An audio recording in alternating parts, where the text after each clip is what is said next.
Jaya Radha Madhava Kunja Bihari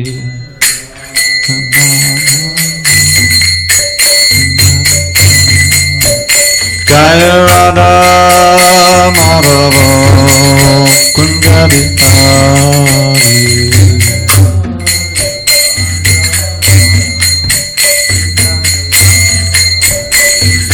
Gopi Janavallabha Girivardhari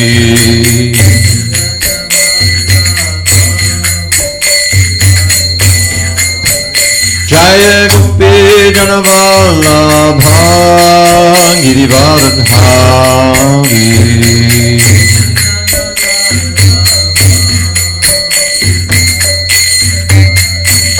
Yashodanandana Prajanarandana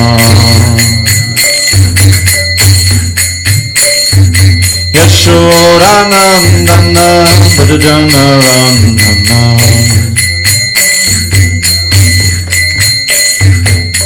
Yamuna Tiravanachari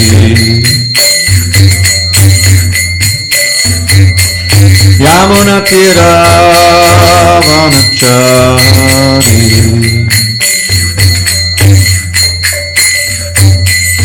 Jaya Radha Madhava Kunja Bihari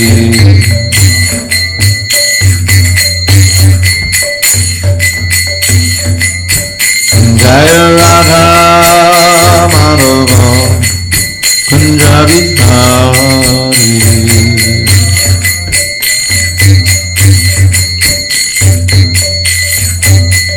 Jaya Radha Madhava Kunja Bihari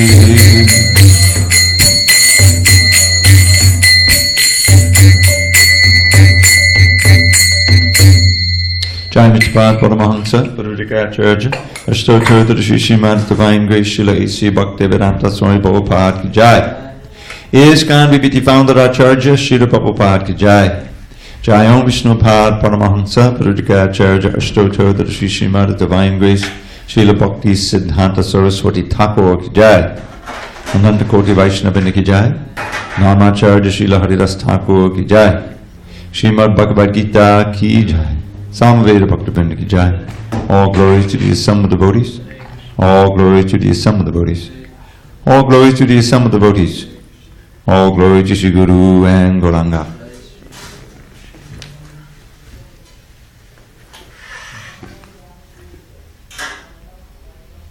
So I guess we're not going to see Marcy tonight. We have a special reading. I'm going to read about Lord Chaitanya. Om Namo Bhagavate Vasudevaya. Om Namo Bhagavate Vasudevaya.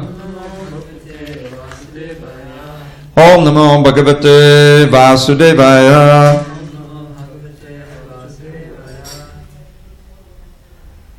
On this 19th day of March 2019 in SanDiego, we're reading from Srimad Bhagavad Gita as it is, translation and commentary by His Divine Grace A.C. Bhaktivedanta Swami Prabhupada.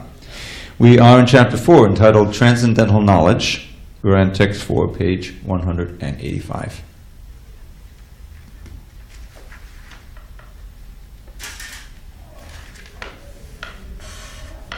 Ready? Yes. Okay. Arjuna Vacha Aparam Bhavato Janma Padam Janma Vivasvitaha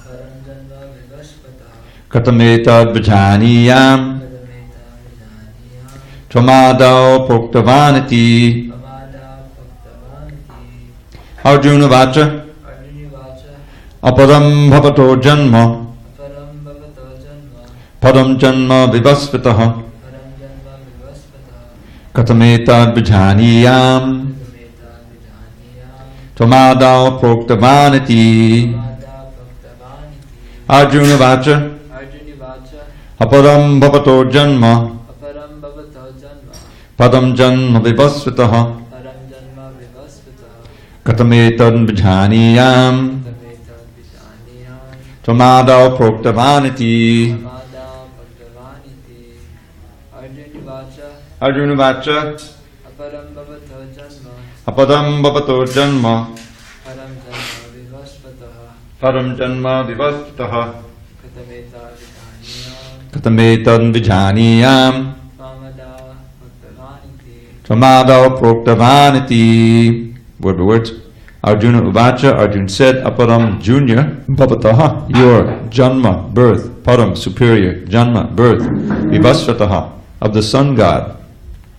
Katam, how, Etat, this, Vijaniyam, shall I understand, from you, Adau, in the beginning, Proktavan, instructed iti, thus.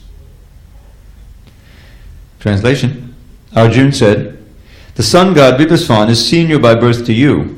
How am I to understand that in the beginning you instructed this science to him? Purport. Arjuna is an accepted devotee of the Lord, so how could he not believe Krishna's words? The fact is that Arjuna is not inquiring for himself, but for those who do not believe in the Supreme Personality of Godhead, or for the demons who do not like the idea that Krishna should be accepted as the Supreme Personality of Godhead. For them only, Arjuna inquires on this point, as if he were himself not aware of the personality of Godhead, or Krishna.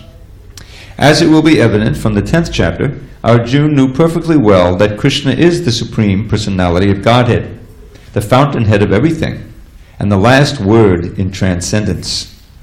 Of course, Krishna also appeared as the son of Devaki on this earth. How Krishna remained the same Supreme Personality of Godhead, the eternal original person, is very difficult for an ordinary man to understand. Therefore, to clarify this point, Arjuna put this question before Krishna so that he himself could speak authoritatively. That Krishna is the supreme authority is accepted by the whole world, not only at present, but from time immemorial, and the demons alone reject him. Anyway, since Krishna is the authority accepted by all, Arjuna put this question before him in order that Krishna would describe himself without being depicted by the demons, who always try to distort him in a way understandable to the demons and their followers. It is necessary that everyone, for his own interest, know the science of Krishna. Therefore, when Krishna himself speaks about himself, it is auspicious for all the worlds. To the demons, such explanations by Krishna himself may appear to be strange, because the demons always study Krishna from their own standpoint. But those who are devotees heartily welcome the statements of Krishna when they are spoken by Krishna himself. The devotees will always worship such authoritative statements of Krishna because they are always eager to know more and more about him. The atheists, who consider Krishna an ordinary man, may in this way come to know that Krishna is superhuman, that he is Satchidananda Vigraha, the eternal form of bliss and knowledge, that he is transcendental, and that he is above the domination of the modes of material nature, and above the influence of time and space. A devotee of Krishna, like Arjuna, is undoubtedly above any misunderstanding of the transcendental position of Krishna. Arjuna's putting this question before the Lord is simply an attempt by the devotee to defy the atheistic attitude of persons who consider Krishna to be an ordinary human being subject to the modes of material nature.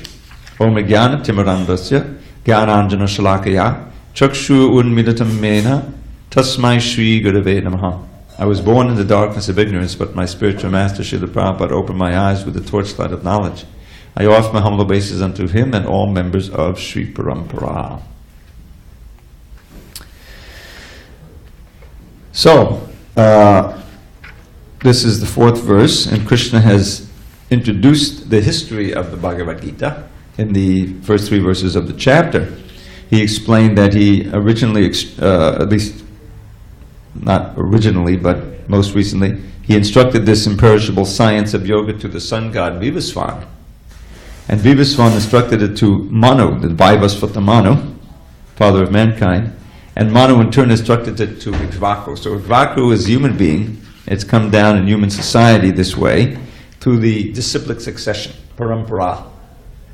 And those who receive the knowledge were the leaders of society, Rajarshis, saintly kings. But unfortunately, due to the passage of time, the science as it is has been broken. Now, then the third verse, he explains why he's speaking it to Arjuna, because he's his friend and his devotee, and he can understand the secret. Otherwise, he can't understand it. So Arjuna, for our sake, is asking Krishna to explain, well, how could he speak it to the sun god when they're contemporaries? That's the idea. And so this introduces Krishna in explaining how and why and when he appears on this planet, on the earth, repeatedly. So it's he'll reveal that in the next 3 verses or so. So this happens several times in the Bhagavad Gita, where Arjuna asks questions not for his own sake, but to enlighten the listeners, to enlighten us. It happens in the 10th chapter, where Krishna reveals that he's the Supreme Personality of Godhead. Aham sarvasya prabhavo matpraksam bhavartate. Everything emanates from me. Those who are wise, they worship me with all their hearts. They always think of me, they talk about me, they relish great pleasure in conversing about me. And to those who are always serving me with love and devotion, I give the intelligence with which they come to me, and I enlighten them from within as a super soul and destroy all the ignorance. And then Arjuna says, Param Brahma, Param Dhamma, Pavitram, Paramam Bhavan. I accept you as the Supreme Brahman, Supreme Personality of Godhead, eternal, unlimited, and so forth. So what more is there? Now he's accepting him as God, and so everything that you speak is true. So what more is there to know in the Bhagavad Gita? Now pick up the weapons and let's go, fight. But no, then he asks Krishna, for our sake, because we're beginners, how we can see him in this world. This happens several times in the Gita. We see the 7th chapter and the 9th chapter and the 10th chapter. Krishna gives ways in which we can see him in this world, because we can't see pure spirit with our benighted eyes. And so then the rest of the chapter, Krishna, of bodies of water, I am the ocean, of fish I am the shark, of warriors I am Arjuna, of devotees I am Prahlad, like that. So that everything that has a measure of opulence and majesty and beauty, I say, well, this is Krishna's, a spark of his splendor that comes in at the end. And then the 11th chapter is the same thing. Arjuna wants to see the universal form. Prabhupada makes it very clear that Arjuna had no real desires to see the universal form, but in order to make sure that in the future no one can claim to be God unless he shows the universal form, then he asked that. So that's one of the things that Arjuna does throughout the Bhagavad Gita. In fact, the whole Bhagavad Gita is Krishna's arrangement, putting Arjuna into ignorance so that the Bhagavad Gita could be spoken, and then for the eternal enlightenment of human society. So now he will explain the mystery of his appearance. I mean, some of the mystery. It's always going to remain mysterious how God can appear in human form. But these next few verses are very important for understanding Krishna's motives and his activities when he comes to the earth. Any questions? Shall we go on? Okay, next verse. Shri Bhagavan Vacha Bahuni me vatitani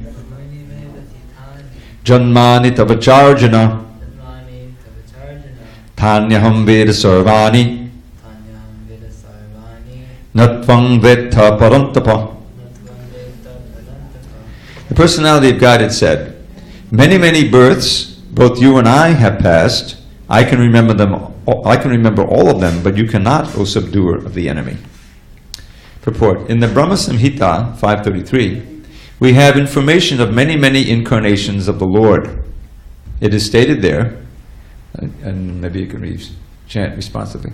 Advaitam achyutam anadim ananta rupam. Not so easy, huh? Okay, I thought you were going to do all of it at once. Advaitam achyutam anadim ananta rupam. I guess that. It's all right. Second line. Adyam purana purusham navayovanamcha. Adyam purana purusham navayovanamcha. Vedeshu durlabhamadurlabhamatma bhakto. Vedeshu durlabhamadurlabhamatma bhakto. Govindam Adi Purusham Tamaham Bhajami. Lord Brahma says, I worship the Supreme Personality of Godhead, Govinda, Krishna, who is the original person, absolute, infallible, without beginning. Although expanded into unlimited forms, he is still the same original, the oldest, and the person always appearing as a fresh youth. Such eternal, blissful, all-knowing forms of the Lord are usually not understood by even the best Vedic scholars, but they are always manifest to pure, unalloyed devotees. It is also stated in the Brahma Samhita 539, Rama dimurti shikalani yamena tishtan Nana Batada Makarod Bhuvaneshu Kintu Krishna Swayam Samabhavat Paramak Pumanyo Govindamadi Purusham Tamaham Bhajami. I worship the Supreme Personality of Godhead, Govinda, Krishna, who is always situated in various incarnations such as Rama, Nrsimha, and many sub-incarnations as well, but who is the original personality of Godhead known as Krishna and who incarnates personally also. In the Vedas also it is said that the Lord, although one without a second, manifests himself in innumerable forms. He is like the Vaidurya stone, which changes color yet still remains one. All those multi-forms are understood by the pure, unalloyed devotees, but not by a simple study of the Vedas. Vedeshu durlabha madurlabha matma bhakto. Devotees like Arjuna are constant companions of the Lord, and whenever the Lord incarnates, the associate devotees also incarnate in order to serve the Lord in different capacities. Arjuna is one of these devotees, and in this verse it is understood that some millions of years ago, when Lord Krishna spoke the Bhagavad Gita to the sun god Vivasvan, Arjuna, in a different capacity, was also present. But the difference between the Lord and Arjuna is that the Lord remembered the incident, whereas Arjuna could not remember. That is the difference between the part and parcel living entity and the Supreme Lord. Although Arjuna is addressed herein as the mighty hero who could subdue the enemies, he is unable to recall what had happened in his various past births. Therefore, a living entity, however great he may be in the material estimation, can never equal the Supreme Lord. Anyone who is a constant companion of the Lord is certainly a liberated person, but he cannot be equal to the Lord. The Lord is described in the Brahma Samhita as infallible, achyuta, which means that he never forgets himself, even though he is in material contact. Therefore, the Lord and the living entity can never be equal in all respects, even if the living entity is as liberated as Arjuna. Although Arjuna is a devotee of the Lord, he sometimes forgets the nature of the Lord. But by the divine grace, a devotee can at once understand the infallible condition of the Lord, whereas a non-devotee or a demon cannot understand this transcendental nature. Consequently, these descriptions in the Gita cannot be understood by demoniac brains. Krishna remembered acts which were performed by him millions of years before, but Arjuna could not, despite the fact that both Krishna and Arjuna are eternal in nature. We may also note herein that a living entity forgets everything due to his change of body, but the Lord remembers because he does not change his Satchidananda body. He is Advaita, which means there is no distinction between his body and himself. Everything in relation to him is spirit, whereas the conditioned soul is different from his material body. And because the Lord's body and self are identical, his position is always different from that of the ordinary living entity, even when he descends to the material platform. The demons cannot adjust themselves to this transcendental nature of the Lord, which the Lord himself explains in the following verse. So this is Krishna beginning to explain his birth and activities. And Krishna has unlimited births. We know a certain number of them described in the Shastra, such as Srimad Bhagavatam. There are these Leela avatars, such as Varaha Dev, Nrsimha Dev, and Matsya. There are expansions, the Vishnu expansions, unlimited Vishnu expansions in so many planets. There's the Purusha avatars, like Mahavishnu, Garbhodaksha Vishnu, and Kshirodaksha Vishnu. There's even the Guna avatars, Shiva and Brahma, or sometimes considered their avatars of a kind. So Krishna appears as himself very rarely, once in a day of Brahma. Let's figure out how long that is. Sometimes it's important to go through these numbers.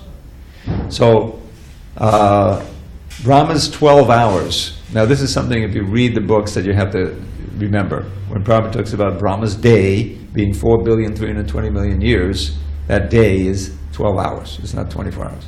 So Brahma also sleeps for 12 hours, so that's another 4,320,000,000 years, which brings us up to 8,640,000,000 years.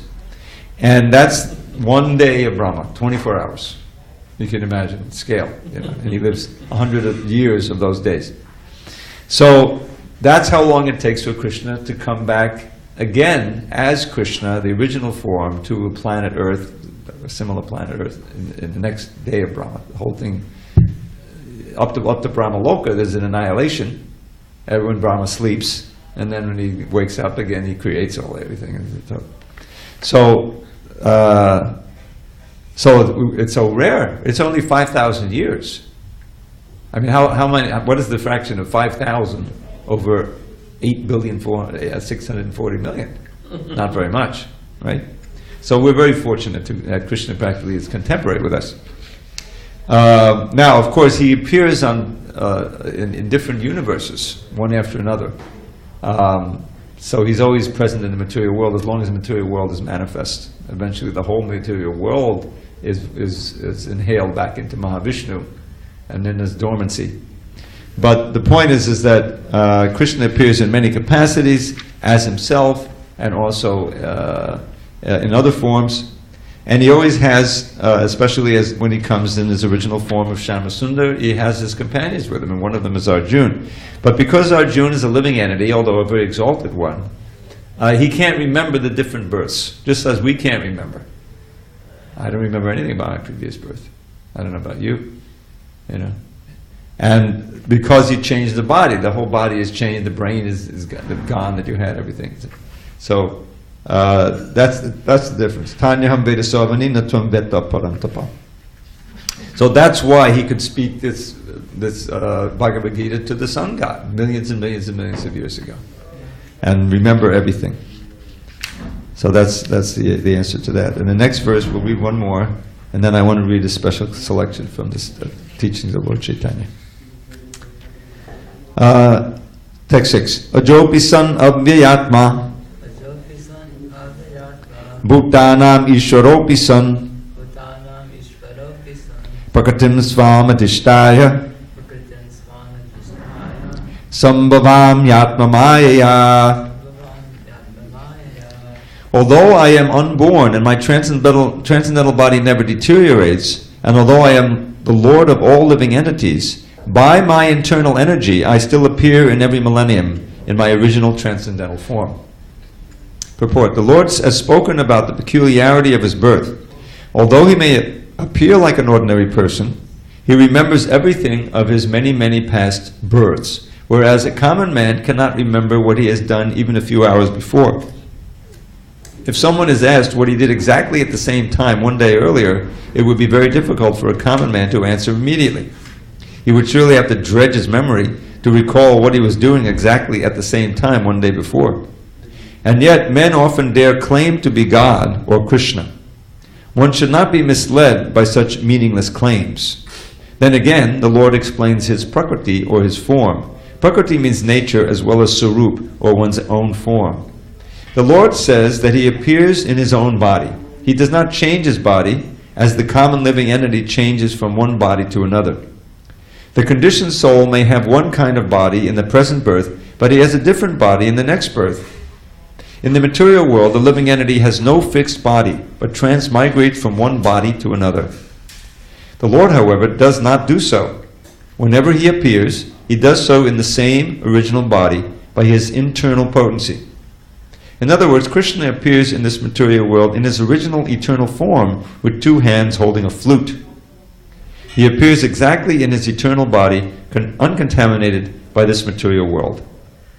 Although he appears in the same transcendental body and is Lord of the universe, it still appears that he takes his birth like an ordinary living entity. And although his body does not deteriorate like a material body, it still appears that Lord Krishna grows from childhood to boyhood and from boyhood to youth. But astonishingly enough, he never ages beyond youth. At the time of the Battle of Kurukshetra, he had many grandchildren at home. Or in other words, he had sufficiently aged by material calculations. Still, he looked just like a young man, 20 or 25 years old. We never see a picture of Krishna in old age because he never grows old like us, although he is the oldest person in the whole creation, past, present, and future. Neither his body nor his intelligence ever deteriorates or changes. Therefore, it is clear that in spite of his being in the material world, he is the same unborn, eternal form of bliss and knowledge, changeless in his transcendental body and intelligence. Factually, his appearance and disappearance are like the sun's rising, moving before us, and then disappearing from our eyesight. When the sun is out of sight, we think that the sun has set. And when the sun is before our eyes, we think that the sun is on the horizon.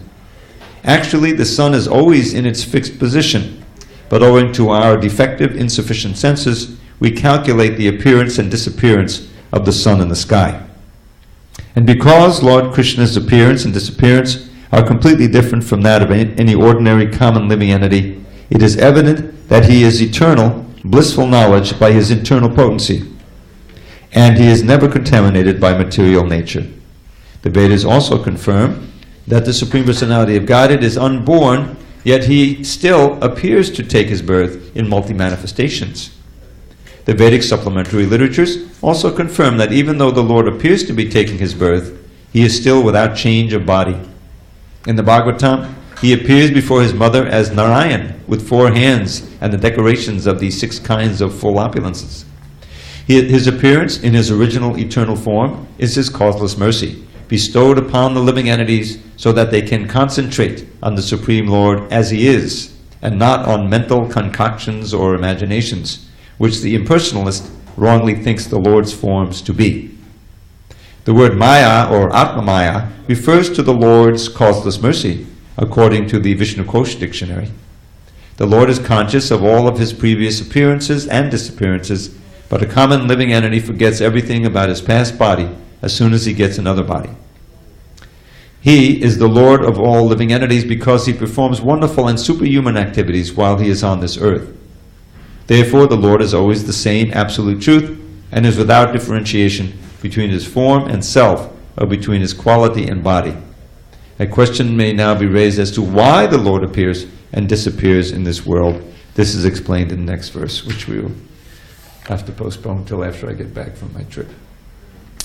But this is an important verse.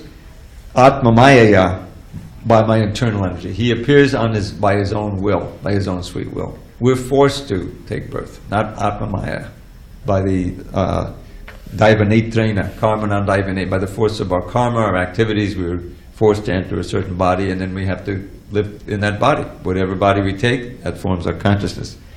But for Krishna, it's all his own will, and therefore he makes it clear, Atma Maya, by my own decision, my own internal energy, I take different birth in different places, and always, as he will explain, in order to protect the devotees, annihilate the demons, and re-establish religion. So he's doing that now by speaking the Bhagavad Gita. And this wonderful purport explains the eternal difference between our form and the form of the Lord. His is always Satchidananda, and ours in our different incarnations is anything but Satchidananda. Temporary, full of ignorance, full of misery. But fortunately, if we hook up with Krishna through Krishna consciousness, we can regain our original Swarup, which we will also have a spiritual body in the spiritual world related to Krishna. Okay, I don't want to run out of time reading this wonderful account of Lord Chaitanya. Bhaktivinoda Thakur wrote a book in English that he sent to the West, McGill University in Canada, in Montreal. In 1896, Prabhupada felt it was really important that he sent that book in the year of his birth. Where Prabhupada was born in 1896. And it was called Sri Chaitanya Mahaprabhu, His Life and Precepts. So I'm going to read the life part, which is a nice little summary of Lord Chaitanya's life here. Let's see if we can get through it in the little time allotted. The summary is by Srila Bhaktivinoda. Yes, this is Bhaktivinoda Thakur, written in English, and it's called the prologue here in the teaching of Lord Chaitanya. He says he sent it,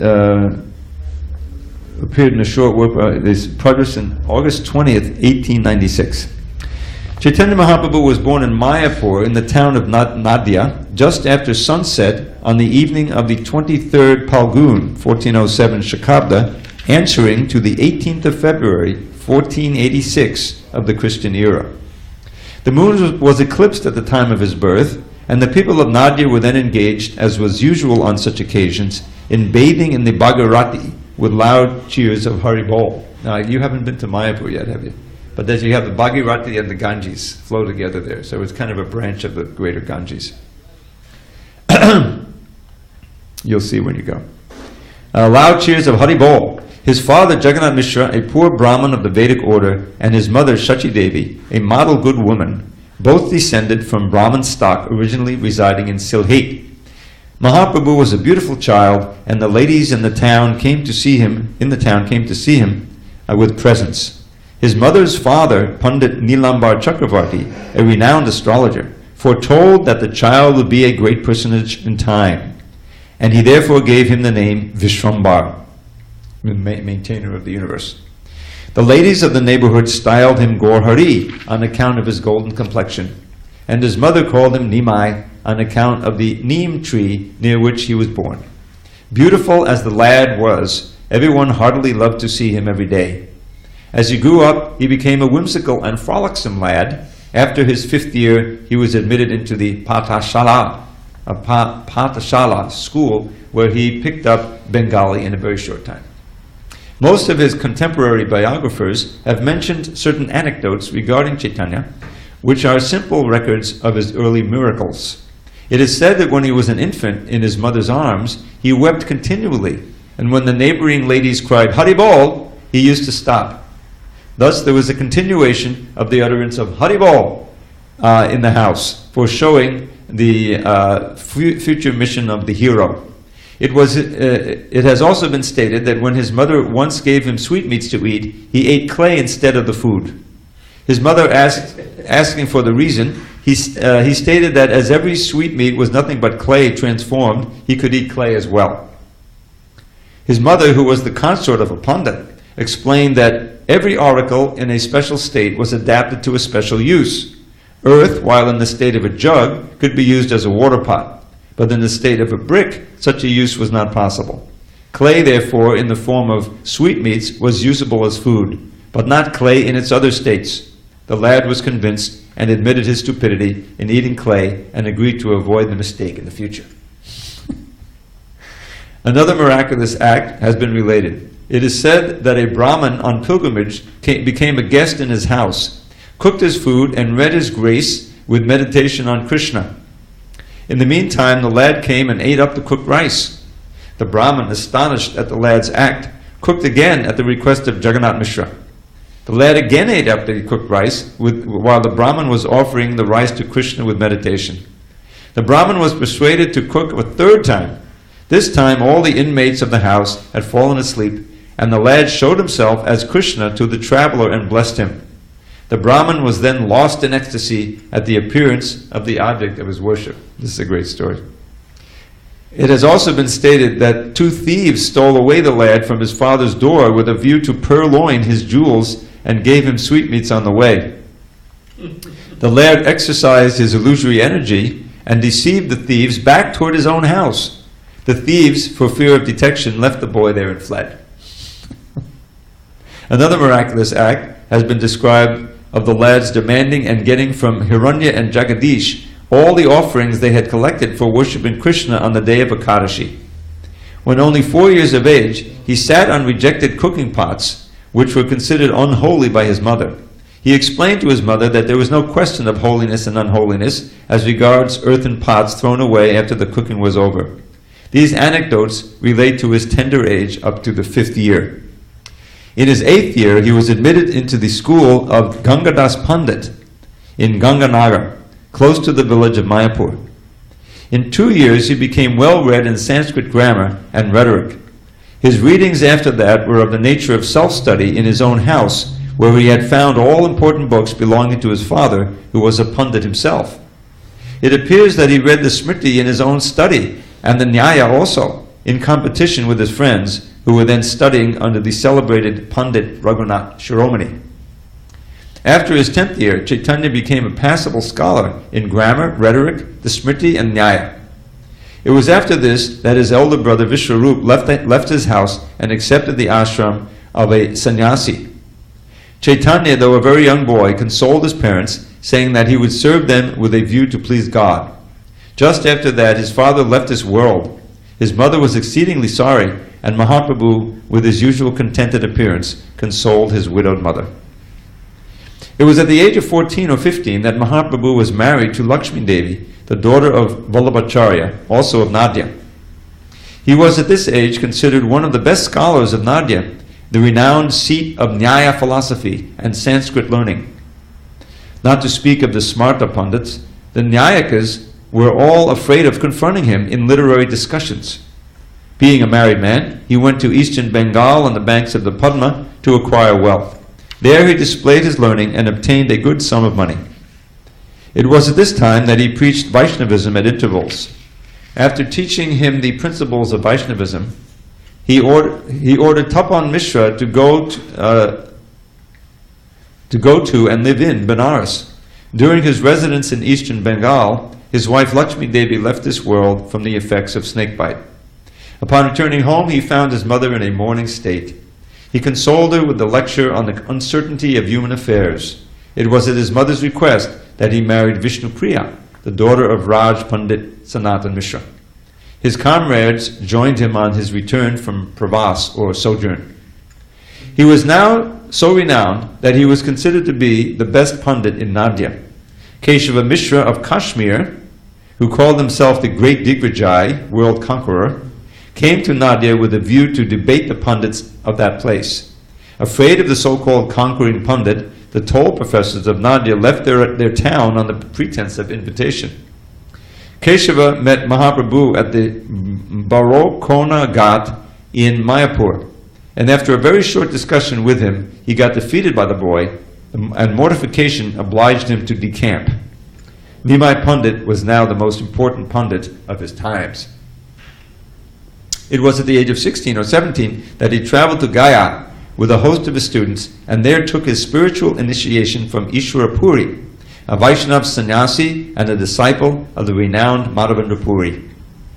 Upon his return to Nadia, Nimai Pandit turned religious preacher, and his religious nature became so strongly represented that Dravida Prabhu, Srivas, and others who had before the birth of Chaitanya already accepted the Vaishnava faith were astonished at the change in the young man. Okay, time out. Prabhu, see if you can turn this light up. I think it's down a little bit. Thanks.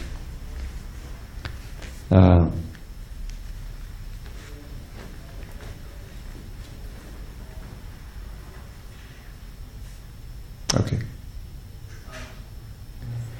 He was then no more a contending Nyayaka, a wrangling Smarta, and a criticizing rhetorician.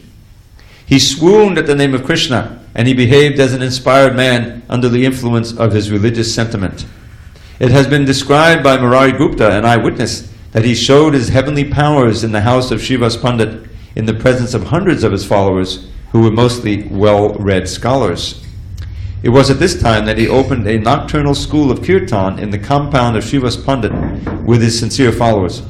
There he preached, there he sang, there he danced, and there he expressed all sorts of religious feelings. Nityananda Prabhu, who was then a preacher of Vaishnavism and who had completed his travels all over India, joined him at this time.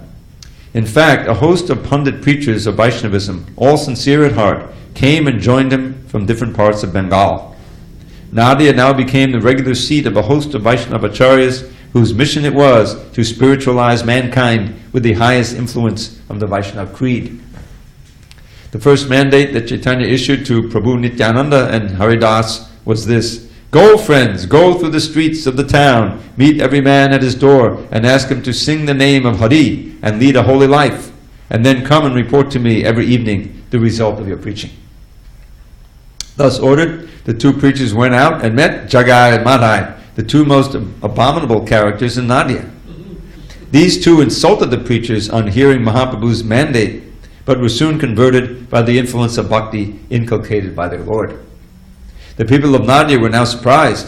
They said, "Nimai Pandit is not only a gigantic genius, but is certainly a missionary from God Almighty." From this time to his 23rd year, Mahaprabhu preached his principles not only in Nadia, but in all the important towns and villages around his city.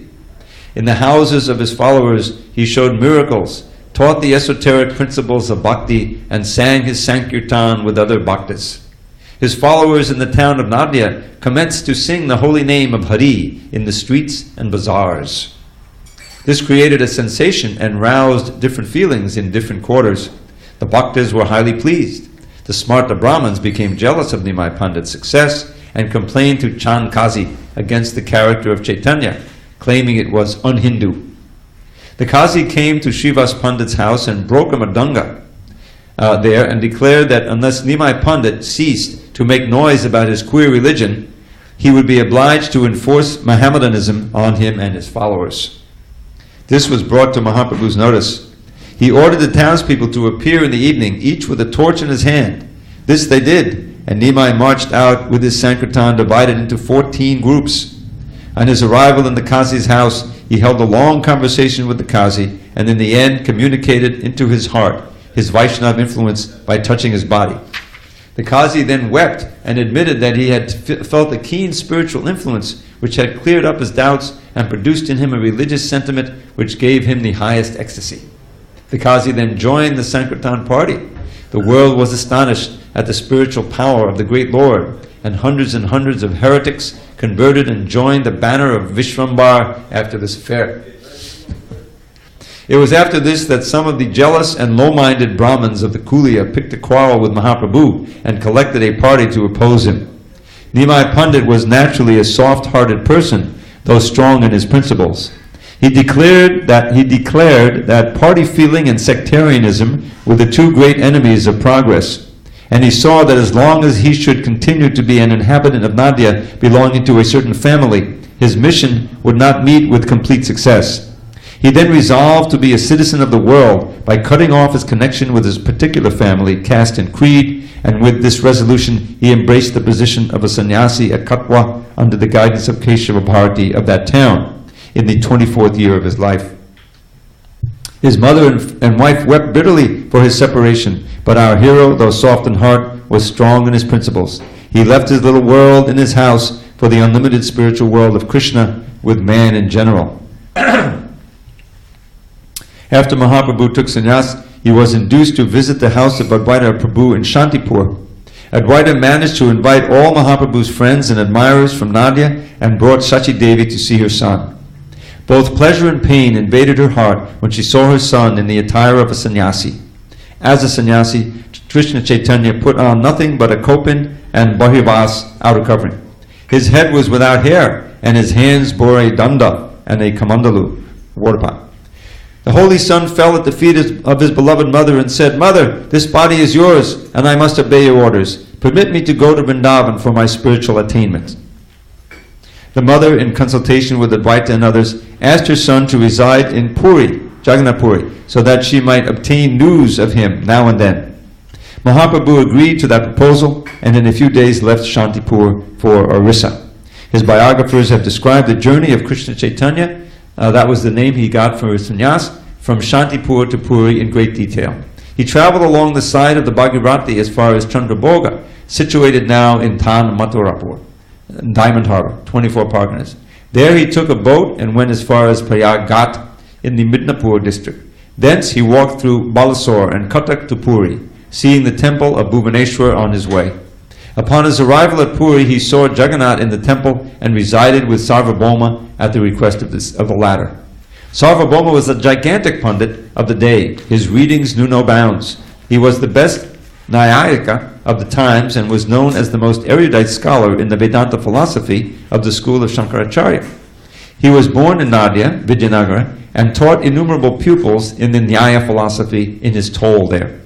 He had left for Puri some time before the birth of Nimai Pandit. His brother-in-law Gopinath Mishra introduced our new sannyasi to Sarvabhauma, who was astonished at his personal beauty and feared that it would be difficult for the young man to maintain sannyas dharma during the long run of his life.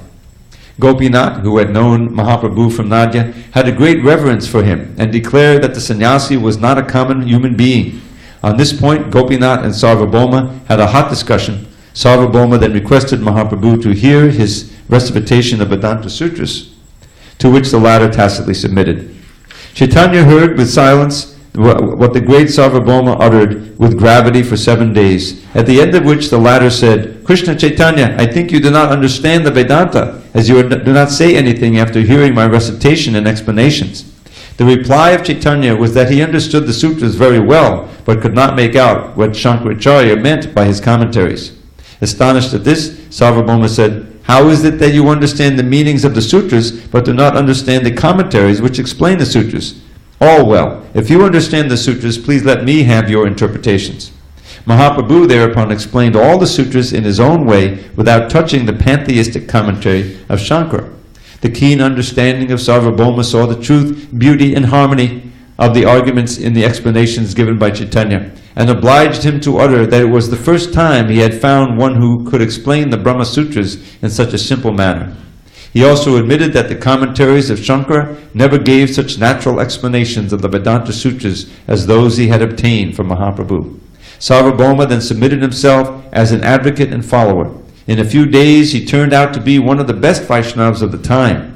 When reports of this came out, the whole of Orissa sang the praise of Krishna Chaitanya, and hundreds came to him and became his followers. In the meantime, Mahaprabhu thought of visiting southern India, and he started with one Krishnadas Brahman for the journey.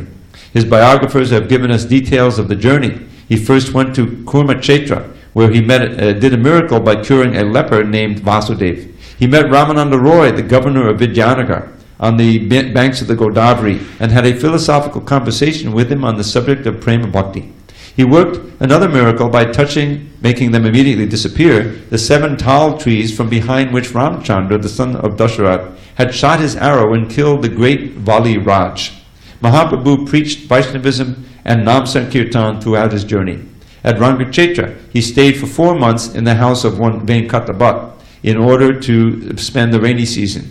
There he converted Venkata's whole family from Ramanuja Vaishnavism to Krishna Bhakti, including the son of Venkata, a boy of 10 years named Gopal, who afterwards came to Vrindavan and became one of the 6 Goswamis, prophets serving under the leader Sri Krishna Chaitanya. Trained up in Sanskrit by his uncle Prabodhananda Saraswati, Gopal wrote several books on Vaishnavism. Chaitanya visited numerous places in southern India as far as Cape Comorin and returned to Puri in 2 years by Pandharpur on the Bhima. In this latter place he spiritualized one Tukaram, who became from that time a religious preacher himself. This fact has been admitted in his Abhangas, which have been collected in a volume by Mr. Satyendranath Tagore of the Bombay Civil Service. During his journey, Mahaprabhu had discussions with the Buddhists, the Jains, and the Mayavadis in several places and converted his opponents to Vaishnavism. Upon his return to Puri, Raj Pratparudadev and several Pandit Brahmins joined the banner of Chaitanya Mahaprabhu. He was now 27 years of age. In his 28th year, he went to Bengal as far as Goda in Malda. There he picked up 2 great personages named Rupa and Sanatan. Though descended from the lines of the Karnatic Brahmins, these 2 brothers had turned demi-Mohammedans by their continual contact with Hussein Shah, the then emperor of Goda.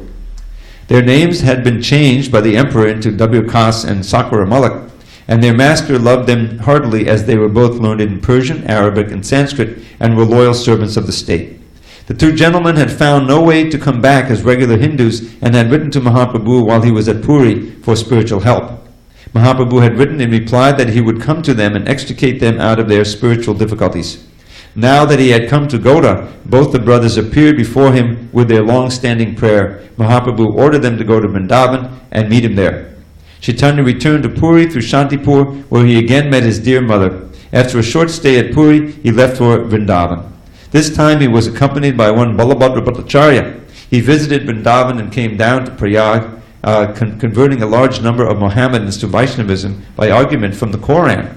The descendants of those converts are still known as the Patan Vaishnavas. Rupa Goswami met him at Allahabad. Chaitanya trained him up in spirituality in 10 days and directed him to go to Vrindavan on 2 missions. His first mission was to write theological works scientifically explaining pure bhakti and prema. The second mission was to revive the places where Krishna Chandra had, at the end of Dwapara Yuga, exhibited his spiritual leela for the benefit of the religious world. Rupa Goswami left Allahabad for Vrindavan, and Mahaprabhu came down to Benares. There he resided in the house of Chandrasekhar and accepted his daily bhiksha, meal, in the house of Tapan Mishra. Here it was that Sanatana Goswami joined him and took instruction for 2 months in spiritual matters.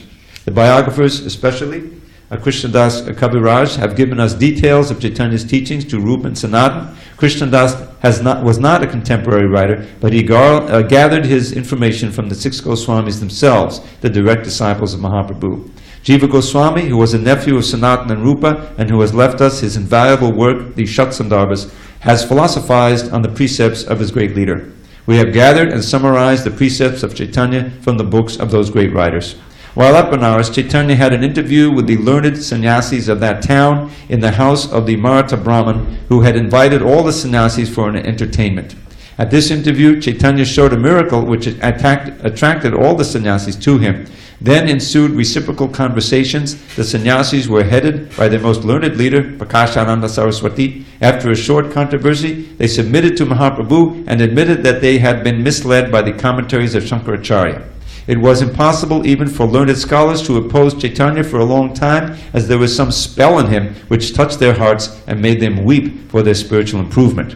The sannyasis of Benares soon fell at the feet of Chaitanya and asked for his grace or kripa. Chaitanya then preached pure bhakti and instilled into their hearts a spiritual love for Krishna, which obliged them to give up sectarian feelings. The whole population of Benares, on this wonderful conversation of the sannyasis, turned Vaishnav, and they made a massive Sankirtan with their new lord. After sending Sanat to Vrindavan, Mahaprabhu went to Puri again through the jungles with his comrade Balabhadra. Balabhadra reported that Mahaprabhu showed a good many miracles on his way to Puri, such as making tigers and elephants dance upon hearing the name of Krishna. From this time, that is, from his 31st year, Mahaprabhu continually lived in Puri in the house of Kashi Mishra until his disappearance in his 48th year at the time of Sankirtan in the temple of Tot Gopinath. During these 18 years, his life was one of settled love and piety. He was surrounded by numerous followers, all of whom were of the highest order of the Vaishnavas and who were distinguished from the common people by their purest character and learning, firm religious principles, and spiritual love of Radha Krishna. Swarup Damodar, who had been known by the name of Purushottamacharya when Mahaprabhu was in Nadia, joined him from Benares and accepted service as his secretary. No production of any poet or philosopher could be laid before Mahaprabhu unless Swarup had passed it as pure and useful. Rai Ramananda was his second mate. Both he and Swarup would sing while Mahaprabhu expressed his sentiment on a certain point of worship. Paramananda Puri was his minister in matters of religion. There are hundreds of anecdotes described by his biographers, which we do not think it meet here to produce. Mahaprabhu slept short. His sentiments carried him far and wide in the firmament of spirituality every day and night, and all his admirers and followers watched him throughout. He worshipped, communicated with his missionaries in Vrindavan, and conversed with those religious men who newly came to visit him. He sang and danced, took no care of himself, and oftentimes lost himself in religious beatitude. All who came to him believed in him as the all-beautiful God appearing in the netherworld for the benefit of mankind. He loved his mother all along and sent her Mahaprasad now and then with those who went to Nadia. He was most amiable in nature. Humility was personified in him. His sweet appearance gave cheer to all who came in contact with him. He appointed Prabhu Nityananda as the missionary in charge of Bengal. He dispatched 6 disciples, Goswamis, to Vrindavan to preach love in the upcountry. He punished all of his disciples who deviated from a holy life. This he markedly did in the case of Junior Haridas. He never lacked in giving proper instructions in life to those who solicited him. This was seen in his teachings to Raghunath Das Goswami. His treatment of Haridas Sr. showed how he loved spiritual men and how he defied caste distinction in the cause of spiritual brotherhood. Shri Chaitanya Mahaprabhu ki jai, Srila Prabhupada ki jai.